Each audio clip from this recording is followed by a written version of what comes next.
Welcome to my Hebrew channel, Mila Baraika, and today I'm looking at Uzziah. He's known as Azariah in the book of Kings. He's known as Uzziah in the book of Chronicles, and it's really no surprise that there was a name change that does happen among Hebrew leaders. We see it with, Jacob and Israel and so forth. So, and this one is probably the second name of it. Began as Azariah. I would say that in First Kings we see the original name, and this one then is the name that was applied to him later. So Uzziah, and we're going to look at his life and some of the very interesting aspects of that life. So in 2 Chronicles 26:1, all the people have incidentally, Chronicles has a lot more detail about Uzziah than what the Kings does, so that's why we're here in Chronicles. All the people of Judah took Uzziah, who was 16 years old, made him king in the place of his father Amaziah. Yekahu kol am Yehuda et Uzziyahu, vehu ben shesh eshrei shana, u'maleku oto tachat aviv Amatseyahu. And so he rebuilt Eloth. Okay, that's way in the south, way down here at the Gulf of Aqaba. That's a long, long ways down in ancient times. So it's mentioned only a few times, Jehoshaphat and so forth. And so, of course, Solomon and David, their reign reached that far. But later on, it was quite a ways for anybody in Jerusalem or Judah to have that great of a reach. You're always dealing with the Edomites and the Arabs and everybody else in that area to establish control over that city. And so it's very, very understandable that and Eloth, by the way, is the plural form of Elat, so they're the same place. So here we go. And they have the plural form here, Elot. So he rebuilt Elot, restored it to Judah after Amaziah the king rested with his fathers. So that was his. Incidentally, Amaziah is mentioned here, but this was his father then. Hubana et Eliot ve Yashiviva le Yehuda achare Shakav Hamelech im avotav. This incidentally is restore, bring it back to Shuv. The root would be the Shin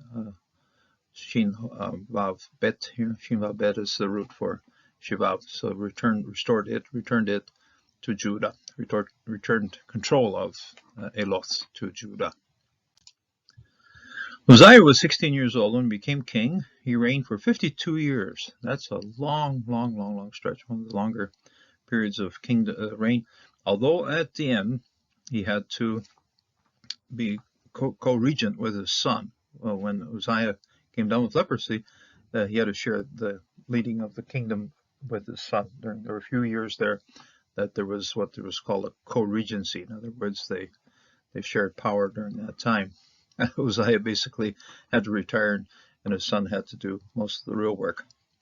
So Ben Shesh Eshrei Shana Uzziyahu be Molkot ve Ha-Mishim ve-Shtayim Shana Malach בירושלים, בשם אמו, יקוליה ben Yerushalayim. There's an interesting kareh here. The kativ has a yod in the middle, and the kareh drops the yod up. The name is only mentioned in the Book of Kings and the Book of Chronicles. Book of Kings probably has it right. What happened here in Chronicles was one of the scribes apparently tried to insert a vav, but it looked a lot more like a yod, so it stayed in as a yod. And then the Masoretes saw this and said, it does make a whole lot more sense just to have it as a kol rather than a kil. Keli would be your baggage and luggage or something like that. But if you take this kativ, work it as a karev, which is simply here, they just simply left out the yod, and put the comments in here. This comments, then notice that this is a closed syllable, no accent, so it's going to be a comments hatuv. So we'll pronounce it Yekolia. Okay, and God finishes it. God makes it happen. Jehovah makes it happen here. So, and it's very interesting in that when you see a king that has a tremendous level of success and obedience to Jehovah, very often his mother's name is mentioned. And this is a very important aspect of sometimes when the mother's name's, especially if the mother happens to come from from Israel or from any of Ahab's relatives, then it's mentioned negatively. But here, generally, the mention of a mother's name and of a king means that there was good influence on the life of that king. A good king often has a good mother, so and the mother's name then is mentioned, and not just the name of of her name, but also where she comes from. And those two are very important details to the Bible writers for the mother of each king, Jecoliah.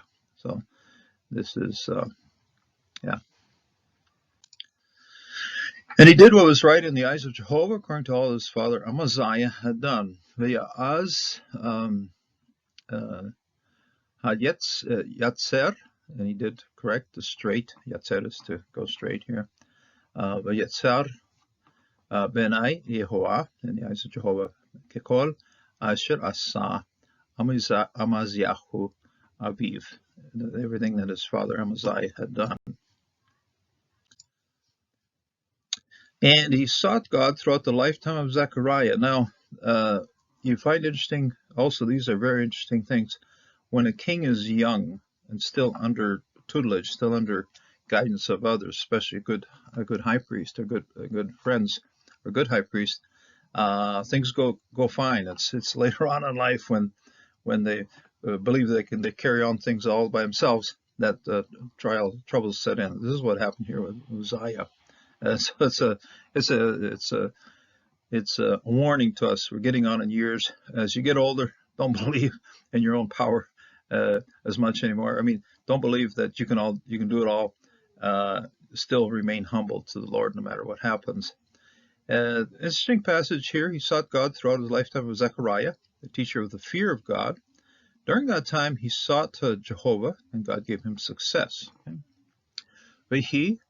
The Rosh, that he was seeking, Elohim, God, Behyameh, Zechariahu. Okay? Zechariahu was apparently a priest who was teaching him, was a teacher, and the name means to remember. Jehovah remembers. Okay, Jehovah remembers. Yeah, Zechariahu. Jehovah remembers. Ha me bein. Now this is teacher. Now you have teacher handling a lamud, and you have a bein. This word teacher is derived from the preposition between. Okay, so to understand between two things. So this is a real teacher, one who can always postulate certain things and then make a decision between right and wrong and so forth. So a teacher, one that was very clear in instructing what was right and wrong in the life of the kingdom. Be'riot, and this is teacher of the fear of God. Now we have discovered this difference here of what root is lying behind this particular infinitive here. And we have a choice here between ra'ah, to see, and yera'ah, to fear. Now obviously our translation, King James did it as well, picked up on yera'ah. In other words, the yod suffered fetuses here. In its place we have the preposition in the fear, Elohim, the fear of God. Okay, but in seeing God, it's in the stay on if you want to have enough control of Spanish. The Spanish says to see God, okay, because Spanish translations are based on Ra'ah. One of the reasons why English translations follow this particular route is that's what the Septuagint did. In Phobo, Curio, in the fear of God. Again, they picked up on Yera'ah, even though the Yod suffered a fetuses here. It's gone. Okay, so structurally, it'd say, oh, it has to be to see, but in translations, they understood it as to fear. Now, in Hebrew thought, I think most of us with a Western mindset are going to say, okay, we have to choose one or the other. Which one? Translators, of course, will pick one or the other. This one, they picked Yerah. But in Hebrew thought, these two things are related. In other words, when you see God, you come to fear him or respect him. When you respect God, you have the ability to see him. In other words, the ability to see his acts and see what's happening in the world. So there's a close relationship between these two. And once in a while, in looking to the scriptures, I will see this word or this root used almost interchangeably. So they're obviously very closely related. Birot, Elohim, to see God, to fear God. Bichme, in the days, Doresho, and that's the same verb right here, to seek, to look after, to seek. Doresho, in which he sought et Yehovah, he sought Jehovah. Hitzil Yeho, he helped him, and then Elohim. Elohim helped him. This is to give him success or to make things come out correctly. Exil, Hitzil. Hifil here, nice beautiful hay with a hirik, and Hitzil ho. He helped him, he gave him success. And so we get a list of all the things that Uzziah went on to do. Uzziah went on to wage war against the Philistines, tore down the wall of Gath, the wall of Jabneh, the wall of Ashdod. He built cities in the vicinity of Ashdod among the Philistines. Vayetzeh, Yelachem, Bephilishtim, Yeparatz, et Hamot Gat. Paratz is to throw it out and just take it and go boom, toss it out. Spew it out, throw it out. Okay, and so it's quite a dramatic way of tearing down, but also taking all the rocks of the walls and just spreading them out in a big old pattern right around. Faratz is something that's been pushed out into a spread pattern. Okay, just Faratz et Hamot Gat. Gath is over here. Ve'et Homat Yabneh. This is Jabneh here. This is up almost a suburb of today, modern Tel Aviv. Yabneh, et Hamat, the walls of Ashdod. Ashdod's over here on the coast. Nice spot to visit. Not today because it's pretty close to Gaza. Ve'yabneh Rim, and he built cities. Ashdod, in Ashdod and in among the Philistine. Okay, so in other words, he put Jewish cities in among the Philistines over there. Incidentally, if you're kind of wondering why modern warfare is so nasty out there in the Middle East, Jewish people call the Philistine Palestinians. It's basically where that thing is, or vice versa. So that's they equate them with the Philistines. Linguistically, not of course everybody knows it's a historical thing, but linguistically it's still there. God helped him against the Philistines and the Arabs that live in Gur Baal and the Menuhites. It's interesting to see Arabim in here. In fact, it has a nice, has an interesting kare. Not a complicated kare, very simple kare. Azaryahu.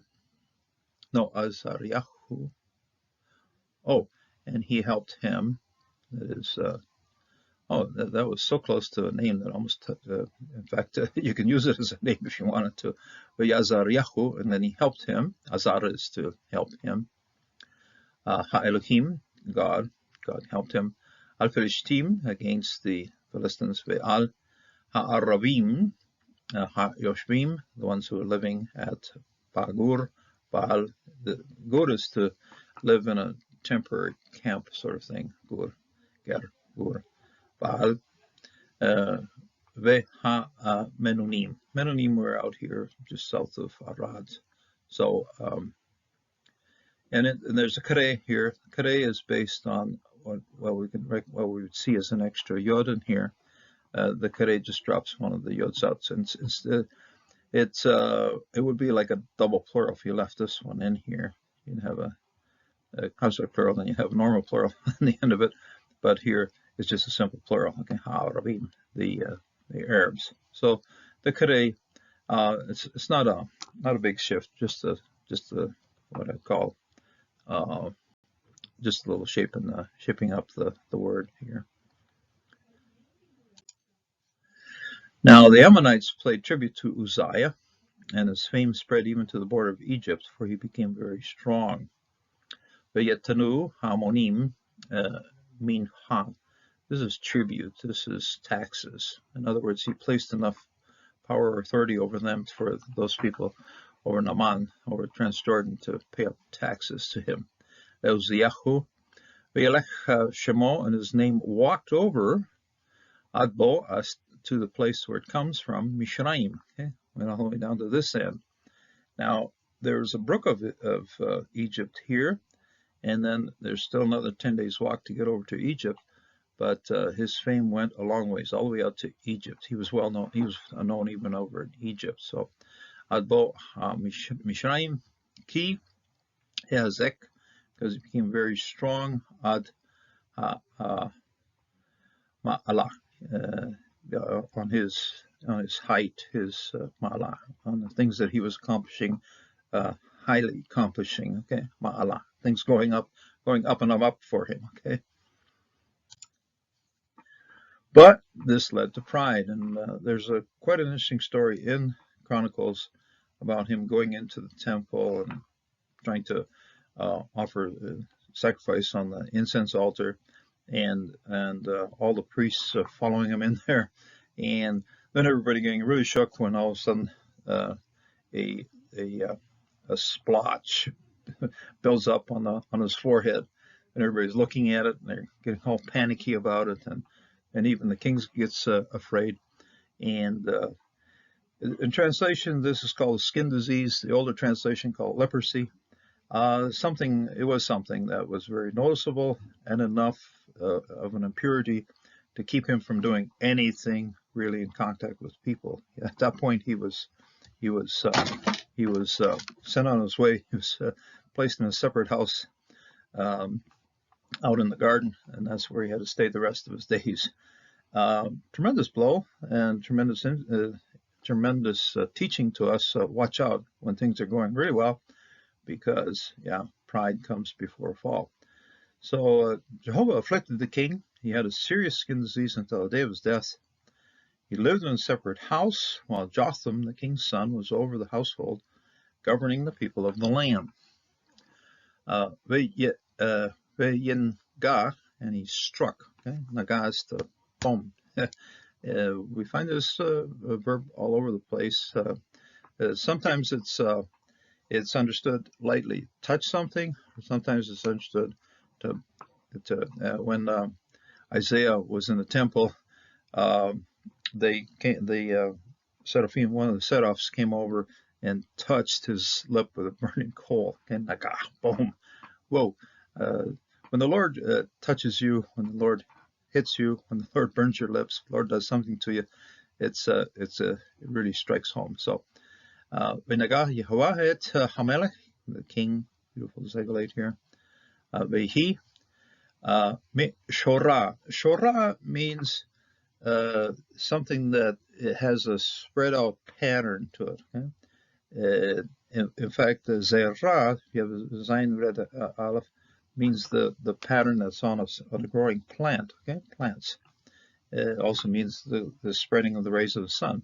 So it's part of that family. Okay, so it's some sort of affliction, some sort of disease, which tends to spread out and has its rays, has its veins. So Meshorah and this disease, which is sort of a spreading disease, Ad Yom, until the day Amoto, his death. Vishbe Bebet, and he lived in the house.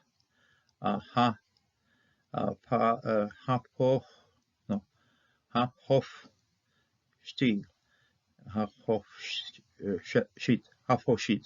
That's separate. Often a place that's just simply they placed a small house somewhere away from everything else, and that's where he had to live. Okay, Hafoshit. Jotham and Jotham ben Melech, son of the king, al Beit Shofet, he judged then the house, judged the house, et haaretz, judged the house of the people of the land. He, in other words, took over day-to-day rulership of the land, became the co-regent, as I said in the introduction. And then Uzziah slept with his fathers, and they buried him with his fathers in the burial field. Now it's very interesting. They don't say anything about gathering him together. Asaph does not fit in here in any place. Okay, so but burying does. Okay, he's placed in a separate tomb, in a separate spot, away from. Incidentally, this has become very interesting in that they did find his ossuary, his bone box, with his name inscribed on it. And so, yeah, very indicating that he had a separate existence from the rest of his ancestors. Uzziah slept with his fathers. They buried him with his fathers in the burial field. Belongs to the kings. For they said, he is a leper. So in other words, they didn't put him inside the carved tombs, put him out in the field. Okay? And Jotham, his son, reigned in his place. Yishkav, and then he slept, lie down, actually, Yishkav. Uzziah im abotav, slept with his fathers. Yekavru, and then they buried him, him, im abotav, with his fathers. Bishte, in the field. Kevura,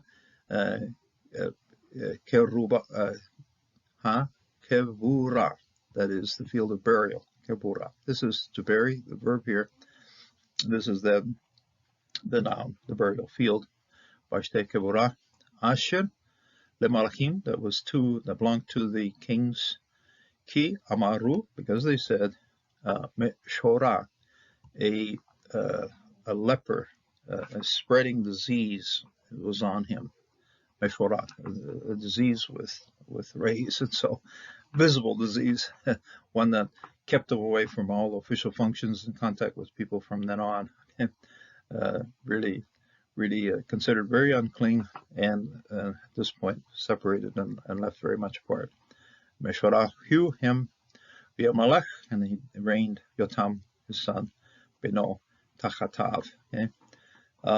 This is very much, now incidentally, when you compare the stories or the account in Kings and in Chronicles, the Kings or the Chronicles account is much more detailed, and I've done this study on the basis of the Chronicles, not just for the detail, but in Jewish thought today, there's very much a sense of levels of authority or levels of importance in terms of scripture.